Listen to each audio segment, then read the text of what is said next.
वैसे मैंने कभी नहीं सोचा था कि मैं इस कॉलेज में आऊंगा, क्योंकि मैं आना ही नहीं चाहता था। वो तो और कॉलेज की कट ऑफ ज्यादा थी, बट फिर भी मेरे पापा ने मुझे कह के भेजा कि बेटा नो नॉलेज विदाउट कॉलेज।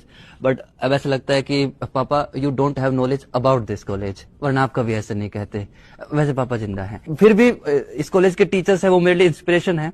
उन्होंने मुझे सिखाया कि बेटा अपने काम पर फोकस रहो, किसी और चीज पर ध्यान मत दो। तो बच्चे पढ़ते हैं नहीं पढ़ते, इस चीज पे उन्होंने कभी ध्यान नहीं दिया।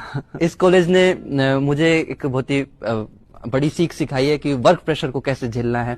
आसान थोड़ी ना एक रात पहले पढ़ के पूरा पेपर दे देना। पढ़ाई भी हुई है यहाँ पे कि मुझे न्यूटन का जो लॉ है कि action is equal to reaction कैसे होता है, वो यहाँ के पता चला जब मुझे समझ में आया कि कॉलेज वालों को लगता है कि हम बच्चे खराब, और हम बच्चों को लगता है कि हमारे कॉलेज वाले खराब। शायद म्यूचुअल अंडरस्टैंडिंग भी हम इसे बोल सकते हैं। इस कॉलेज के एनवायरनमेंट में एक बहुत ही खास बात यह है कि ये हम बच्चों के अंदर की छिपी हुई प्रतिभा को भी बाहर निकाल लाता है।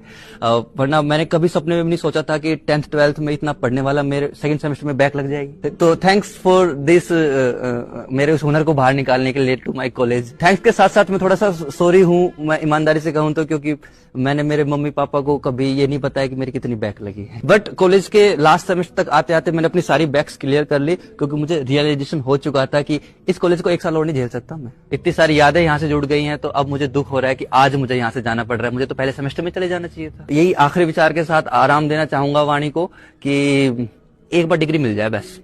मां कसम दोबारा इस कॉलेज तरफ झांक के नहीं देखूंगा।